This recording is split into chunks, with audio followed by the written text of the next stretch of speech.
Hello and welcome back to the channel. Stick around to the end of the video. I have news on this part of the layout and plans for the future.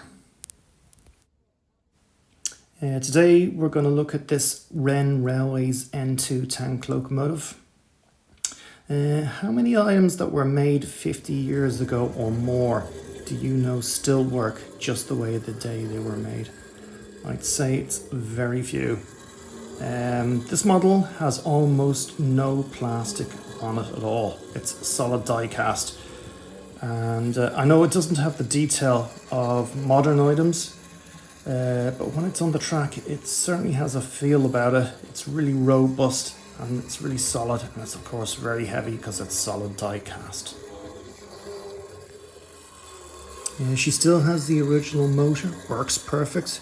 The wheels are in great condition despite its age, and the paintwork has really stood up well to the passing of time. Wrenn models on the second-hand market, they can command a very high price, especially if they're very rare. This one only cost me €60. I got it in a local shop in the town where I live, but I wanted at least one Wrenn locomotive in the collection.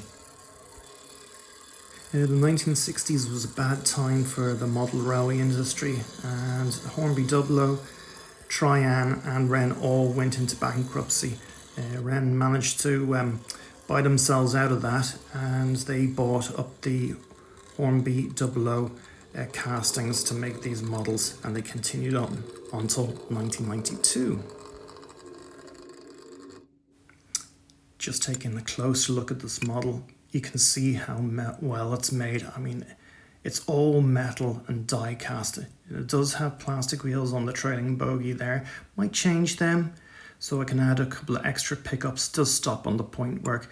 But this thing is so heavy in my hand here. I mean, it's just so well built. You just don't get that these days with models. The wheels, I mean, they're shining, they're perfect. It even has the original stamp on the body there. You see GNR Wrenn was George and Richard Wrenn who owned the company.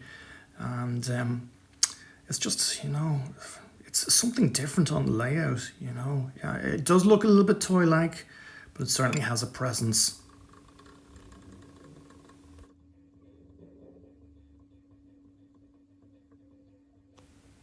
You know, you can even get this model to creep along. Once the track and the wheels are clean, you know, you can see it just runs nice and smoothly. Everything, it's all original, so it's, you know, it's incredible.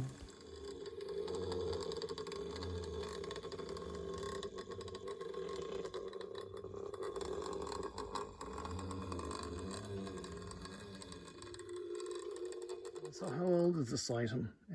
Well, Wrenn finished in 1992. But if I was to guess the age of this locomotive, I'd say it's somewhere between 40 and 50 years old. Later models, they had steel wheels on the trailing bogie. So there would have been steel wheels there on that trailing bogie instead of the plastic ones that this has. So that might make it, I don't know, maybe produced in the 70s or the 80s, somewhere there. So as I say, just a quick video. I've got three really large Bachmann buildings, engine depots, on the way to me for this area here. This is going to be the engine depot here from the bottom of the board there all the way up to the point work there. So there'll be a ballasting, I'll have concreted areas, I'm going to have roads within the depot, there'll be fueling points, there'll be all kinds of various buildings, and I'll be concentrating in this area for pretty much the whole summer. And as I make progress, I will upload the videos. This is another area that I'll be concentrating on as well. This area here, this board, bottom board, is going to be scenic, and it's going to be a disused railway line. So I'm just mocking up a bit of old track there. It's all going to be like a disused railway line, and I'll be concentrating on that as well throughout the summer. I'll post you when I make a bit of progress. Until then, everyone take care, and I'll see you in the next one.